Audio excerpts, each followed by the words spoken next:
A paz do Senhor, aventureiro cristãos visto de cima. Gente, prepare o seu coração.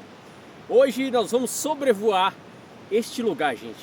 Mas hoje vai ser diferente. Louvado seja o nome do Senhor. Vamos sobrevoar toda essa área aqui.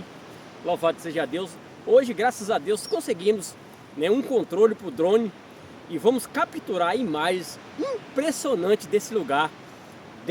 Aqui, gente, é um dos lugares mais lindos que nós temos aqui na nossa região, que essa linda cachoeira é uma das maiores. Eu acredito que essa cachoeira aí tem mais de 300 metros, de altura. E a parte mais impressionante é no começo dessa cachoeira que vocês vão ver. Vai ser imagem impactante. Agora, imagine só, você morar no pé de uma cachoeira. É o que nós falamos aqui, interior, no pé da cachoeira. Imagine só, tem uma família que mora aqui, no pé dessa cachoeira, ao lado da cachoeira. É um privilégio, É um privilégio morar num lugar desse aqui. Você que está chegando aí, que gosta desse tipo de conteúdo, que gosta de natureza, que gosta de lugar bonito, se inscreve, deixa o like, comenta, porque tem muitos lugares para a gente conhecer, Você que gosta de aventura está no lugar certo. No lugar certo é o canal Aventureiro Cristão Visto de Cima. Então vamos lá, vamos fazer esse vídeo aqui desse lugar. Vocês vão ficar impactados, com esse lugar aqui. Eu afirmo para vocês que vocês não vão se arrepender. Louvado seja Deus. Então vamos lá fazer nosso vídeo. Olha que espetáculo aquele ali. Então vamos lá, pessoal. Olha só, pessoal, antes de a gente sobrevoar, mostrar para vocês um pouco desse lugar. É lindo demais. Ali mora o seu Aguinaldo. É um privilégio, gente. Um privilégio um lugar desse aqui, essa cachoeira. Olha isso aqui. Que impactante é isso aqui. Ele mora no pé dessa cachoeira. Ele tá ali embaixo ali, gente, ó. Ele lá. Lá embaixo, na moto. E olha só. Essa cachoeira, gente, é gigantesca. É uma das maiores que nós temos aqui na região. E lá pra cima, pessoal, nós vamos levar o drone lá em cima.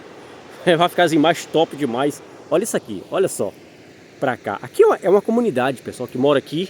É lindo demais essa comunidade, esse lugar. Tem vários moradores, mas o mais privilegiado é ele aqui, ó. O seu Aguinaldo, que mora aqui nesse lugar. E nós vamos fazer essas imagens impactantes aqui pra vocês. Eu espero que vocês gostem aí, Gosta de cachoeira, gosta de natureza. Então vamos lá, gente, fazer o nosso vídeo. Vai ficar top demais.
you.